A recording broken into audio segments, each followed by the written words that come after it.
la liste qui est devant vous, ce sont des hommes et des femmes, des citoyens, qui sont déterminés par rapport à un projet collectif, mais aussi des perceptions plus individuelles, plus personnelles, par rapport à des projets qu'ils peuvent avoir envie de mener sur cette ville. Il n'est pas question de s'engager dans cette campagne électorale, et fidèle à ma façon de procéder depuis que je suis élu, dans la critique, les attaques personnelles. Pour nous, la seule ligne de conduite, c'est tout pour Château-Thierry, chacun menant le projet qu'il a envie de mener, et nous, on n'est pas dans la critique. On va être dans la proposition. Parce que nous aimons Château-Thierry, mais nous voulons le montrer que nous aimons Château-Thierry. Et l'ensemble des hommes et des femmes qui sont là représentent une diversité politique au sens large du terme, diversité professionnelle, diversité des lieux de vie. Vous pourrez remarquer que je suis particulièrement heureux que déjà dans notre projet de Château-Thierry pour tous, eh bien on a déjà gagné quelque chose. C'est que de moins en moins dans les discours des élus, on entend parler de quartier. Maintenant, le mot lieu de vie s'intègre dans le langage commun de l'expression des élus qui prennent la parole. Et j'en suis particulièrement heureux, parce que comme on l'a dit au départ, le quartier c'est une part de quelque chose, et nous il n'y a pas de petite part ou de grande part, c'est la ville tout entière. Et ça c'est notre projet politique très fort. Montrer que Château-Thierry a une identité, et c'est Château-Thierry pour tous et rien d'autre. Ça c'est notre projet dans lequel nous sommes vraiment engagés de manière très forte.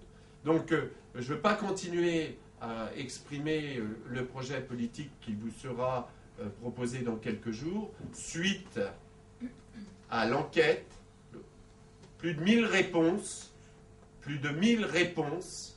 ce qui montre bien que dans la méthode que nous avons choisie, eh bien les Castelnaudariens se retrouvent. Les gens, les habitants ne veulent plus de décisions plaquées du haut vers le bas. Ils veulent être acteurs de leur vie, acteurs de la vie quotidienne, et être associés à la mise en œuvre d'un projet, à la réalisation de gros équipements. Et pour nous, comme je l'ai déjà dit, on aura l'occasion de le répéter, tout le monde ici est d'accord pour dire que Château-Thierry pour tous, c'est d'abord Château-Thierry, la vie au quotidien. C'est prendre les deux aspects du projet, la vie quotidienne, les petites choses, et puis mener à bien les projets structurants dans le cadre du projet global dont j'ai parlé. Alors pour ça, je ne vais pas citer tout le monde. Je voudrais saluer la participation collective, mais mettre en avant les hommes et les femmes qui vont chercher au fond d'elles-mêmes vraiment cet engagement. Je vais citer en premier rang Isabelle Jacob, je ne sais pas où elle est, Isabelle. Est-ce que vous venir à côté de nous, Isabelle.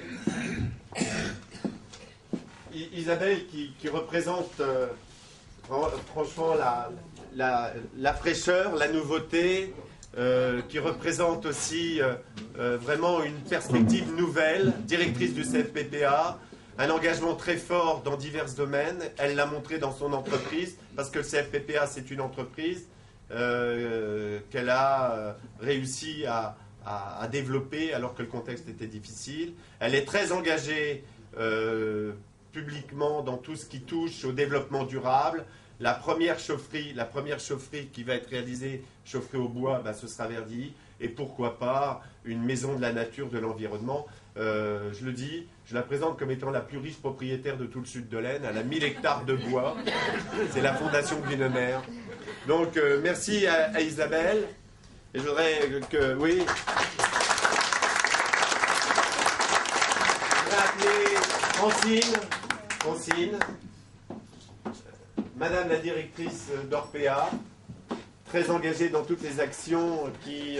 tu peux rester, Isabelle, toutes les actions auprès de l'accueil des personnes âgées en établissement, mais bien au-delà, engagée dans la problématique de la semaine bleue, engagée dans la problématique de la maladie d'Alzheimer, dans tous les groupes de travail avec l'UXA, le CLIC. Et c'est pourquoi je souhaite associer également Jean-François Bouteleux,